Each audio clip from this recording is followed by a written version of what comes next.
Prospek menghindar. Pada saat Anda ingin follow up customer, follow up calon klien Anda, tiba-tiba dia menghilang, tiba-tiba menghindar, atau mungkin di follow up tidak balas, di chat tidak respons, di telepon tidak diangkat. Apakah Anda pernah mengalami pada saat Anda memfollow up prospek, calon klien, calon customer, pada saat awal mungkin TikToknya bagus, lama-lama makin jarang dan akhirnya menghindar dan juga akhirnya hilang.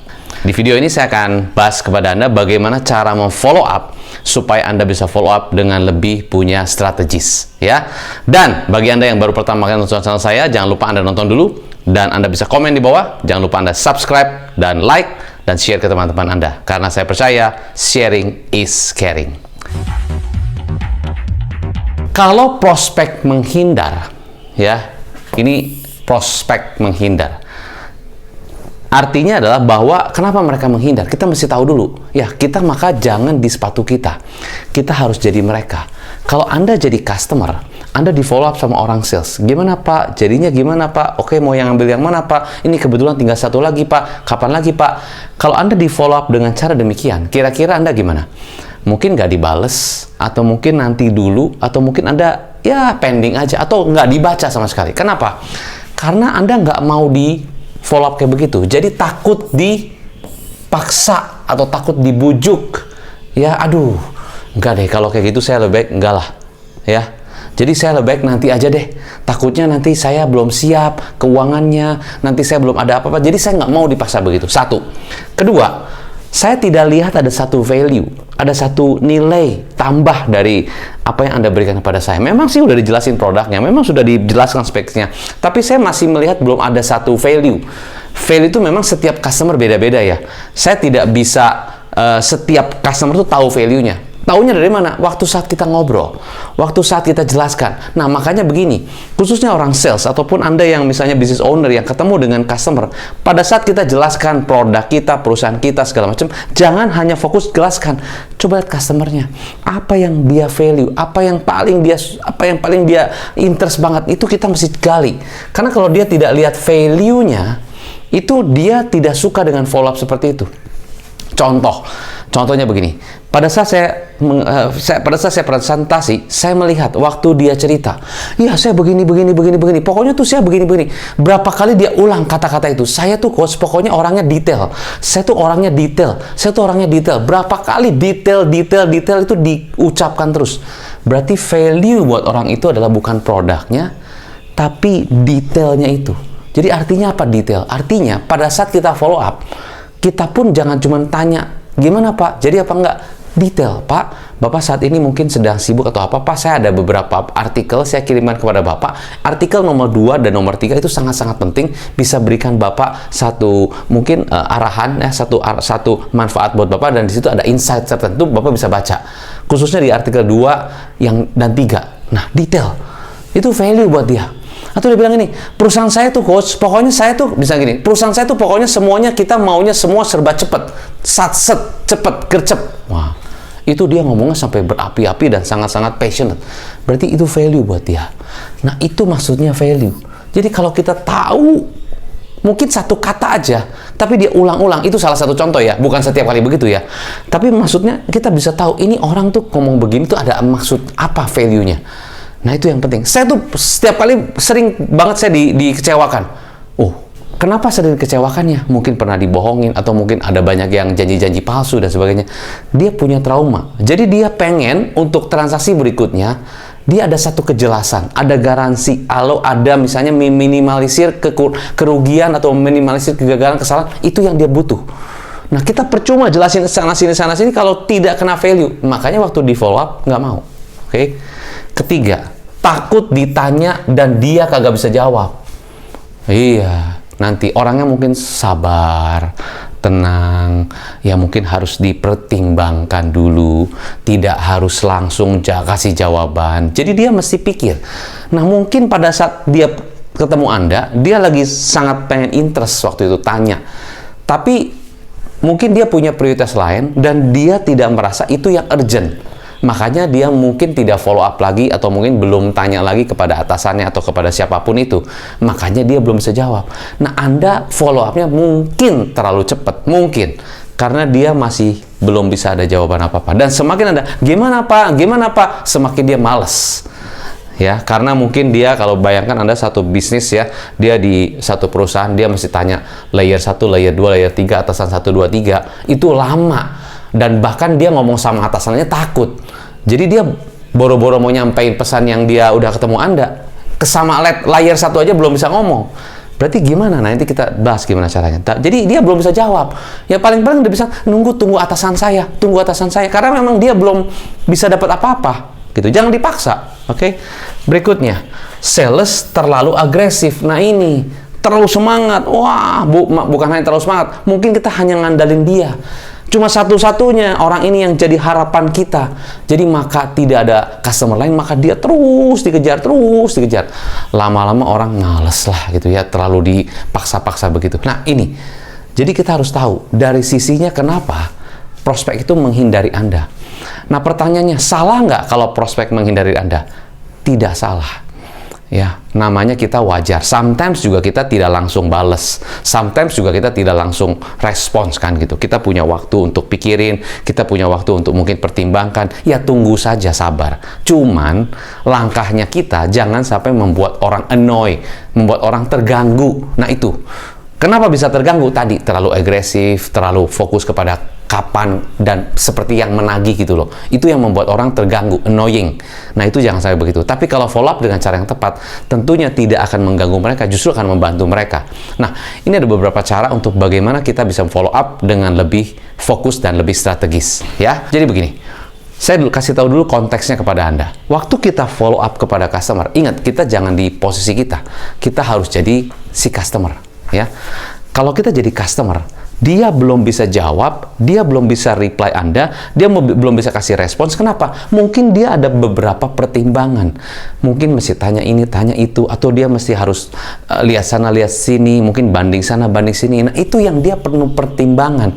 Zaman sekarang itu customer nggak bisa langsung bikin keputusan. Memang ada beberapa bisnis yang bisa, tapi kebanyakan customer tuh pasti banding-banding. Anda begitu nggak kalau jadi customer? Pasti kan banding-banding sana, banding sini, tanya sana, tanya sini, tanya referensi, lihat reviewnya, dan sebagainya kan. Untuk memutuskan satu produk aja mungkin butuh waktu. Tanya lagi ChatGPT, lihat lagi reviewnya, tanya lagi orang, tanya testimoni, dan sebagainya. Orang bilang, gila, aduh capek banget sih begitu. Emang begitu zaman sekarang. Ya karena orang tidak mau membeli sesuatu ya, atau kucing dalam karung. Ya, apalagi zaman sekarang, begitu banyaknya produk dan sebagainya. Jadi customer juga makin picky, kita harus tahu seperti itu. Nah maka, waktu kita follow up, jangan menagih. Jangan kesannya, Pak, kapan Pak? Pak, kita bisa kirimkan invoice kapan Pak? Pak, kita bisa ini kirimkan barang kapan Pak? Itu kan dari persepsinya saya, POV-nya saya sebagai sales, point of view-nya saya, sudut pandang saya. Tapi kita tidak melihat dari sudut pandangnya si customer. Kalau kita lihat dari sudut pandangnya customer, mungkin dia sedang sibuk, mungkin dia sedang banyak kerjaan, mungkin dia banyak hal-hal yang dia mungkin harus pikirin dulu. Ya coach, tapi kalau kita nungguin customer dulu, kapan ordernya? Tunggu dulu, ada caranya ya. Tapi gitu, kalau kita caranya menagih, seperti seolah-olah customer punya utang, itu dia pasti nggak suka. Ya kan, Anda seneng nggak dikejar-kejar gitu? Seperti seolah-olah Anda punya utang sama customer, sama sales Anda, kan nggak enak. Tapi kalau kita tujuan closingnya adalah bukan menagih, tapi kita bantu dia, ya bantu dia bikin keputusan. Nah ini adalah cara follow up yang salah ya, menagih. Oke, cara follow up yang lebih benar begini.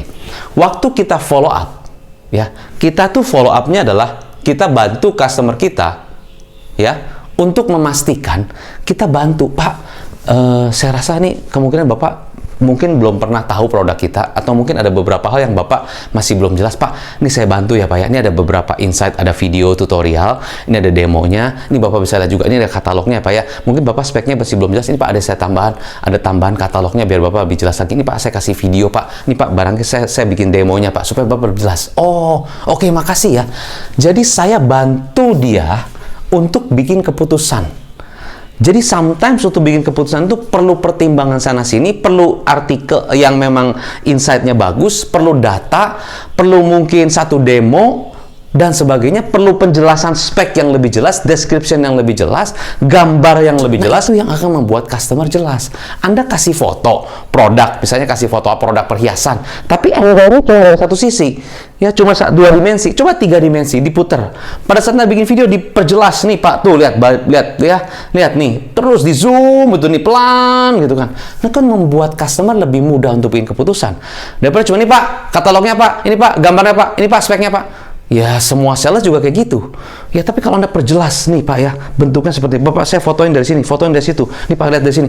Jadi customer lihat, wah, ini sangat memudahkan buat saya memutuskan. Kalau kita punya rumah gitu, kita jual rumah, kita fokusin sampai detail nih Pak, lihat nih, lantainya Pak, tuh Pak nih, pakai marmernya nih Pak. Sampai detail banget. Ini buat customer tuh solusi. Oh iya. Jadi waktu saya beli barang itu saya tidak beli sesuatu atau kucing dalam karung, karena saya udah jelas, Pak, nih Pak, beneran nih Pak, nih pakai handphone yang ini Pak, nih saya nggak bohong nih Pak, beneran Pak, saya waktu siang, saya beneran siang. Jadi customer tuh tidak mau dibohongin. Anda mau nggak dibohongin? Pasti nggak mau kan? Makanya waktu kita jelaskan, waktu kita follow up-nya bukan Pak, kapan Pak, ini Pak, mumpung tinggal satu lagi Pak, ayo Pak, booking video dulu Pak, sekarang Pak. No, Pak, Bapak saya tahu pasti Bapak banyak pertimbangan, mungkin juga Bapak lihat beberapa rumah lain Pak, tapi untuk bisa bantu Bapak, saya kasih beberapa insight ya Pak ya. Ini saya juga bantu Bapak untuk meresearch lagi rumah-rumah yang model seperti itu dengan harga yang begitu, lokasinya mirip-mirip. Ini Bapak saya kasih rekomendasinya. Nah, dari situ nanti Bapak bisa compare ya, plus minusnya gimana. Kalau ada apa-apa bisa tanya saya. Oh, terima kasih. Saya dapat info lagi, saya dapat satu masukan lagi. Itu buat saya lebih mudah bikin keputusan daripada, nih Pak, kapan Pak, tinggal satu lagi nih Pak, mumpung sekarang ada promo Pak. Salah. Itu nagih. Ya, itu cara follow up pertama. Jadi follow up untuk bantu dia bikin keputusan. Follow up 2. Jadi balik lagi, saya bukan jadi saya harus jadi customer. Kalau saya jadi customer, sometimes tuh saya lagi banyak pikiran, lagi banyak konflik, lagi banyak segala macam di benak saya. Saya butuh waktu break. Saya tidak mau terus dibombardir dengan sales. Anda bayangin ya kalau jadi customer. Kalau Anda pun jadi customer, sales 1, sales 2, sales 3 dari berbagai macam produk. Mungkin nawarin Anda. Di chat itu banyak banget. Ini sales semua. Nawarin itu dan sebagainya. Capek kan? Anda juga butuh break time. Emang Anda nggak ada kerjaan?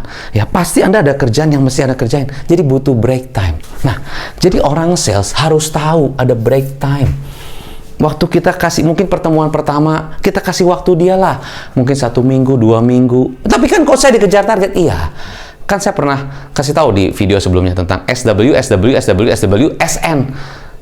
Some will, someone is waiting, so what? Next.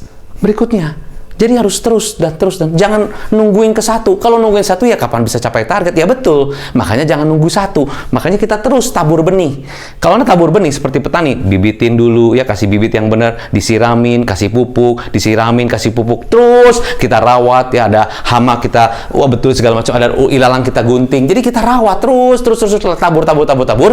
Mungkin beberapa bulan kemudian panennya akan kita bisa tuai. Jadi kita mesti menabur dulu. Kalau Anda nggak pernah nabur, kapan Anda mau nuai aja nggak mungkin bisa dong. Tabur terus, tabur.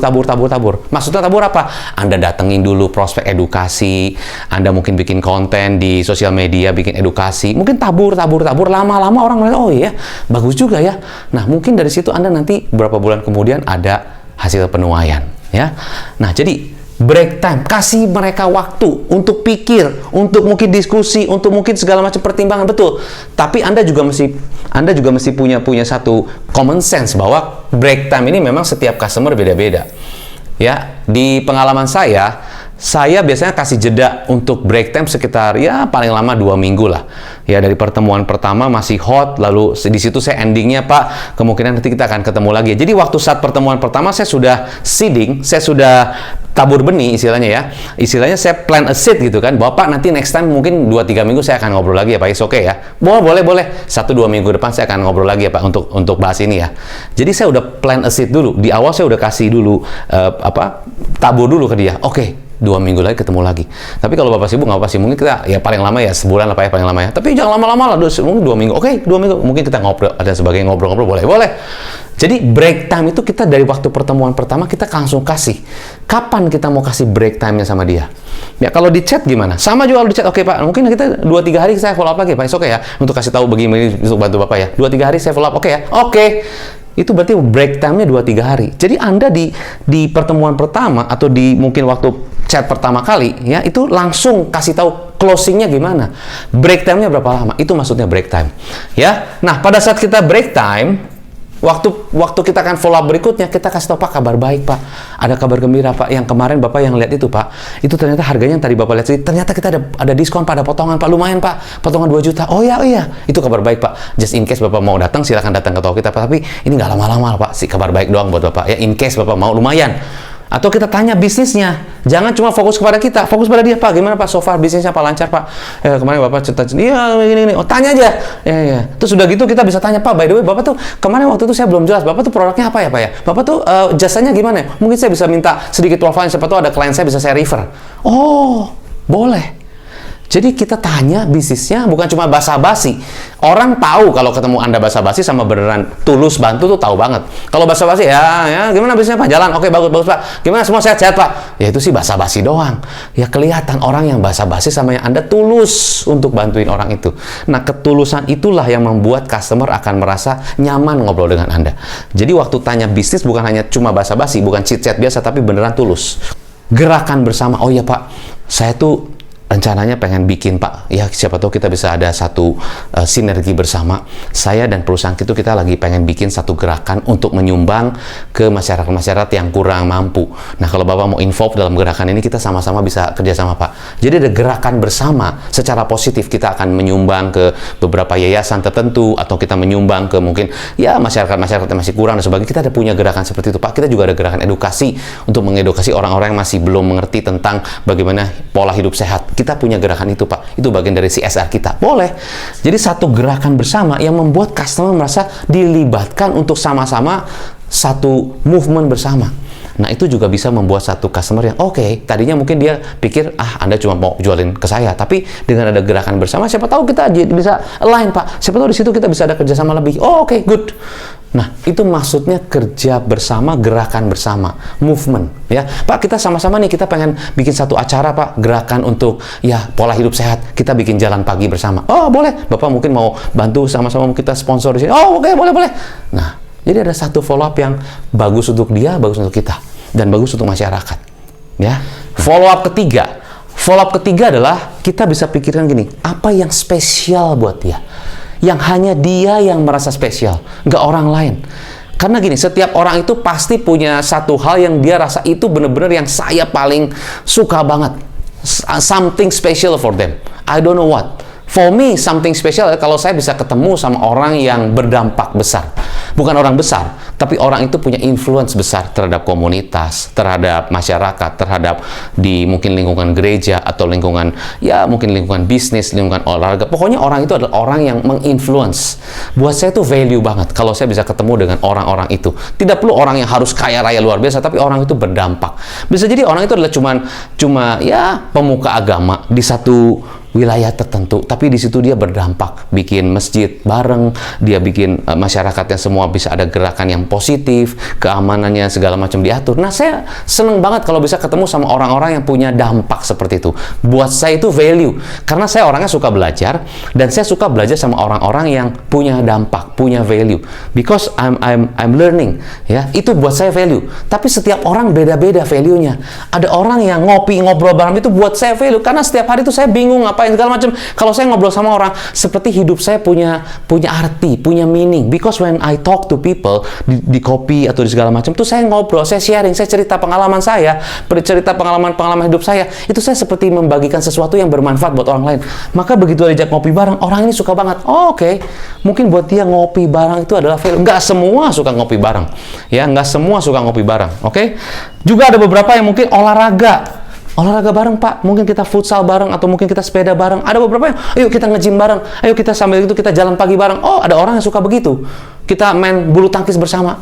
Oke, why not? Gitu kan? Siapa tahu dengan ngobrol, dengan kita sambil olahraga segala macam, akhirnya bisa ketemu satu business opportunity. Why not? Olahraga bareng. Atau someone special seperti tadi saya, Pak.